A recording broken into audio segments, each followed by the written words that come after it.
मातोश्रीवर दरवर्षी गुरुपौर्णिमा मोठ्या उत्साहात साजरी होत असते।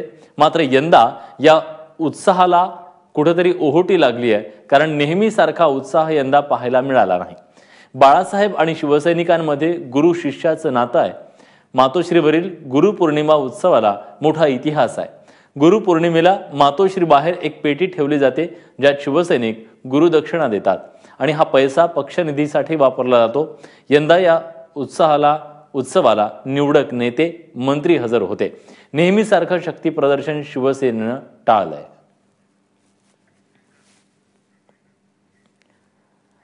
दरम्यान गुरुपौर्णिमा उत्सवाबद्दल नीलम गोरे यांनी काय म्हटलंय जाणून घेऊयात। शिवसैनिकांना माननीय बाळासाहेब ठाकरे हे गुरुस्थानी आहेत।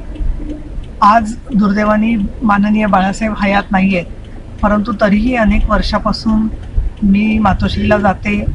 त्या ठिकाणी बाळासाहेबांना आम्ही त्यांच्या प्रतिमेला पुष्पहार अर्पण करतो आणि माननीय उद्धवजींना आम्ही शुभेच्छा देत असतो।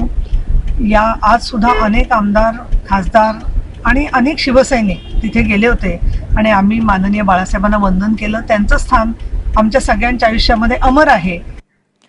दरवर्षीसारखा उत्साह यावर्षी जाणवला नाही, त्याचा राजकीय अर्थ नेमका काय आहे सांगतायत राजकीय विश्लेषक अभय देशपांडे। आजपर्यंत जर बघितलं असेल तर गुरुपौर्णिमेचा उत्सव हा शिवसेनेच्या दृष्टिकोनातून, शिवसैनिकांच्या दृष्टिकोनातून अतिशय महत्वाचा दिवस असतो।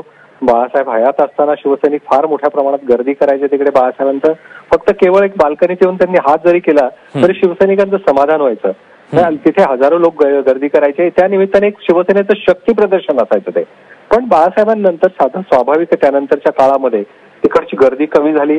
अलीकडच्या काळामध्ये तर ती आणखी ओसरली। तरी पण आजच्या जर तुम्ही मला म्हणाल तर बरेचसे शिवसेनेचे खासदार असतील, संजय राऊत असतील, अरविंद सावंत असतील, मनोहर जोशी असतील, चंद्रकांत खैरे असतील, असे बरेच खासदार किंवा मंत्री, रामदास कदम होते, एकनाथ शिंदे होते, काही खासदार आमदार येऊन तिकडे गेले।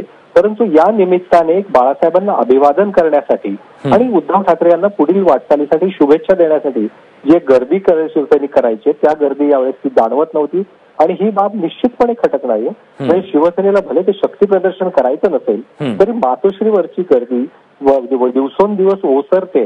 म्हणजे हे शिवसेनेची शक्ती कमी होते असं म्हणणार नाही, परंतु जो जिव्हाळा किंवा जे जिव्हाळ्याचं नातं होतं मातोश्री बरोबर आणि गुरुदक्षिणा नावाचं आपलं एक या शिवसेनेच्या वाटचालीत आपलंही काही कॉन्ट्रीब्युशन असावं, आपलाही एक सक्रिय सहभाग असावा, म्हणून त्या पेटीमध्ये गुरु दक्षिणा दिली जायची आणि त्या दक्षिणा देणाऱ्यांची नावं एक एक महिना सामनांमधून छापून यायची।